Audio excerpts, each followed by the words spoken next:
მერაბმა დააგვიანა.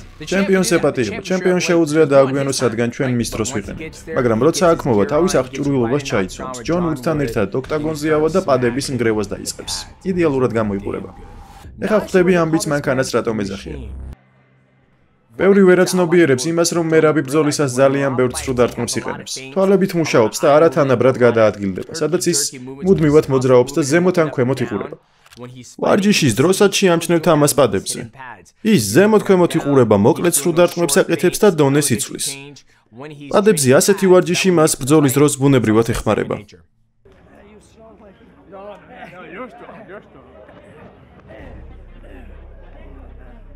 მერაბი ძალიან ძლიერი იყო, ძალიან ძლიერი, თუმცა მომეჩვენა თითქოს ბოლომდე არ იყენებდა თავის ძალას.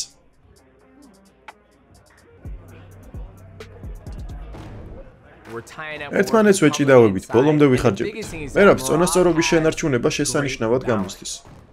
წონასწორობის წართმევის საშუალებას კი არ მოიცავს, არც სიმულაციური ჩხუბის დროს. დიდებული მებრძოლი არასოდეს მოგცემს მისთვის წონასწორობის დაკარგვის საშუალებას. მისი წაქცევა საერთოდ ვერ შევძელი, ვერც მაშინ, როცა მოდუნებული იყო.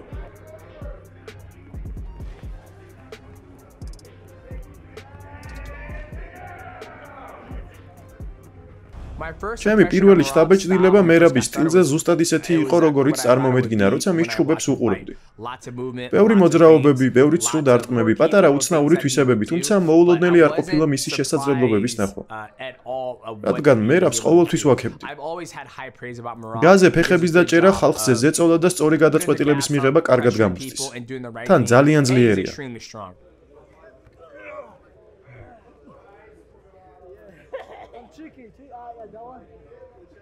მერაბის განსაკუთრებულად ცოცხალი სიმულაციები მოსწონს.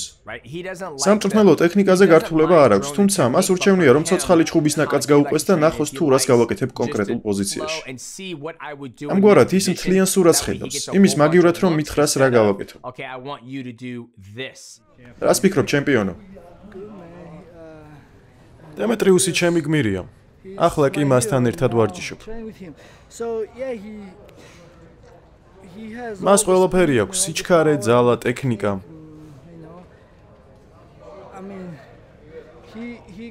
მან ყველაფერს მიაღწია. UFC-ის ჩემპიონიც იყო, ONE FC-ის ჩემპიონიც იყო, ბევრი ქამარი მოიგო. ბევრი ბრძოლა გამართა და ახლა კი ცხოვრებით კვება. თუმცა თუ ისე უნდა გაკეთება, ვფიქრობ გამოუვა. ჩემს წონით დივიზიონშიც შეუძლია მოვიდეს და პრობლემები შეგვიქმნას. იყო მომენტები, როდესაც ჭიდაობა გალიასთან მოგვიწია. ჩემი სტილი საერთოდ შევცვალა.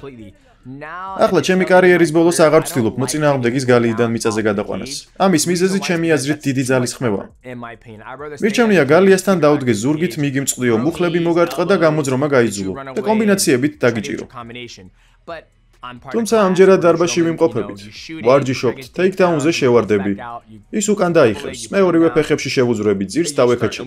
ჩვენ ბევრი ცოცხალი რაუნდები გავმართეთ. მე იმ ეტაპზე ვარ, სადაც შეჯიბრებებს თავი დავანებე. უბრალოდ ვცდილობ მას სასარგებლო გაკვეთილი და კარგი რაუნდები მივცე. არ ვარ გამარჯვებაზე კონცენტრირებული, არ ვცდილობ რაუნდების მოგებას. მომწონს, როდესაც ნაკადს მივუყვები და უყურებ რის გაკეთებას ვცდილობს. მერაბი ძალიან ძლიერია, მას ერთი რამ ახასიათებს. სადაც ის ზემოდან გფარავს და არ ცდილობს შენს დაცვას გაცდეს. არც მაუნტზე გადადის და არც შენი ზურგის აღება უნდა. ის ზემოდან გფარავს, რითაც დომინანტურ პოზიციას ინარჩუნებს. სადაც თუ ერთ შეცდომას დაუშვებ, მაგალითად თუ წამოდგომას შეეცდები, ის ზემოდან დაგეფარება და ამ მოძრაობის გაკეთების საშუალებას არ მოგცემს. როგორ მოგწონს მისი ჯიუ-ჯიტსუ? დამსახურებული შავი ქამარი აქვს? რა თქმა უნდა. როგორც კი მიწაზე გადაგიყვანს, ან შენ გადაიყვან, ეგრევე საბმიშენისთვის გიტევს. შენ კიდევ ან გაექცევი, ან armbar-ში, ან leg-lock-ში მოგაქცევს, რაც კარგია. შეიძლება შენი დასაფითება ვერ შეძლოს, თუმცა მაინც უნდა გაითვალისწინო ვის ეწინააღმდეგები. ჭკვიანურად უნდა იმოქმედო, გამოძრე სიტუაციიდან გააჩნია მდგომარეობას. მოკლედ, შეტევაზე გადმოდის, რაც შენ არ გაძლევს პასუხის დაბრუნების შესაძლებლობას.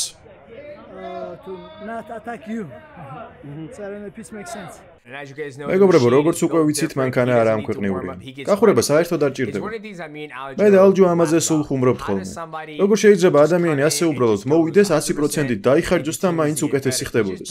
უბრალოდ არა ამქვეყნიურია. სავარჯიშო დრილებზე რა აზრის ხარ?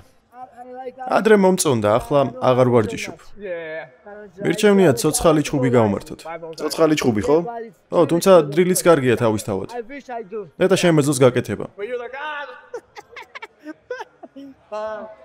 რაც მუშაობს, ჩემთვის იმას ვაკეთებ, ხომ გესმის? ო, რა თქმა უნდა.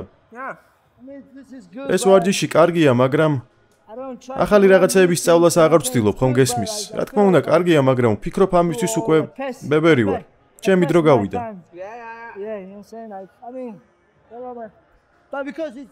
ეს ხომ MMA-ია, რაც მუშაობს, ჩემ შემთხვევაში იმას ვაკეთებ, ხომ გესმის? თუმცა დრილები კარგია. მერაბის გრეპლინგი ჩემთვის მოულოდნელი იყო. რამაც თავაჭირება მოახდინა. ჩემს დაცვას გადაახტა და პირდაპირ თავზე მეცა. ჩემი კისერი ისე მომიქცია, მეგონა სადაც ახლა ნეკნებს ამომიგდებს. აი ესეთ პოზაში ვიყავი. ვცდილობდი დავპატარავებულიყავი, რადგან ზოგადად როცა თავს და მკლავს მოგიქცევენ, არანაირი ჯიუ-ჯიტსუ. შენ უბრალოდ დაპატარავებას ვცდილობდა თავის გამოწვევას. მე კიდევ ვცდილობ დავპატარავდე, თავი გამოვიძრუნო ქვემოდან, ის კიდევ მეკაჩება და მე ვხედავ როგორ იცინის და უღიმის სხვებს. კლუბის დროს ყოველთვის ასე შვება ხოლმე. უბრალოდ იღიმის და შესანიშნავ დროს ატარებს. მე კიდევ ნებდები. მე თავიდან გამეცინა და უთხარი თან იღიმი და თან ჩემ მოგუდვას ვცდილობ. მერე ის მეუბნება, ხო, რადგან ყველა მისის, როცა ისეთ პოზიციაში მოვექცევი, ჩათვალე უკვე დამარცხებული ხარ. მართლაც გრძნობდი კისერს როგორ მიგრიხავდა და თან ნეკნებზე მაწვებოდა. როგორც უკვე ვთქვი MMA-ში, როცა ვარჯიშობდით, მაშინ ის თავის ძალას ბოლომდე არ იყენებდა. მან კი იყენებდა. მე კიდე მოვთქვამდი, ღმერთო ჩემო, ჩემი კისერი და ნეკნი სადაცაა ამოვარდება. დიდი სიამოვნება იყო შენთან ვარჯიში, ძმაო, ახლა ხვდები მანქანას რატო გეძახიან, შეუჩერებელი ხარ. მომწონს როგორც აგზერებს სვლას, კარგი ენერგია, კარგი ვაიბები და ხო, როგორც უკვე გითხარი, როცა გიყურებ და შენს ძალას ხედავ, ყოველთვის გაოცებული ვარ. ო, ამას წინათ როცა მითხარი, შენთან ერთად ვარჯიში მინდაო და მერე მეგითხარი, ვიცი როგორი ძლიერიც ხარ მეთქი? და რომ შენთან ვარჯიში არ მინდოდა, რადგან შენ მე და ამას აბითებ თქო, თუმცა პირიქით ძალიან თავაზიანი იყავი. რა თქმა უნდა. რამდენჯერმე ჩემი ფეხიც კი დაიჭირე, თუმცა ძალა არ დაგიტანებია. არ ღირს და მაგიტომ. და ძალიან დიდი მადლობა, პატივი იყო ძმაო. პატივი მეგობარო, უღრმესი მადლობა. შენ ლეგენდა ხარ და ჩვენ ყველანი შენს კარიერასა და ნაბიჯებს მივყვებით. შენ ნამდვილი გმირი ხარ და დიდ პატივს გცემთ. მადლობა ძმაო. და დარწმუნებული ვარ, ყველა MMA მებრძოლის ოცნებაა იმის მიღწევა, რასაც შენ ამ სპორტში მიაღწია. შენ აუცილებლად მიაღწევ, ძალიან კარგად მივყვები. მადლობა, მე მოშიებული ვარ და ბრძოლა მიყვარს, ხომ გესმის? და ოდესმე თუ შენსავით ვიგრძნობ თავს, ძალიან ბედნიერი ვიქნები. თუმცა ახლა უბრალოდ მშიერი ვარ. მე სავსე ვარ, მშიერი აღარ ვარ. საკმარისად ჭამე, მორჩი მე. მადლობა მეგობარო.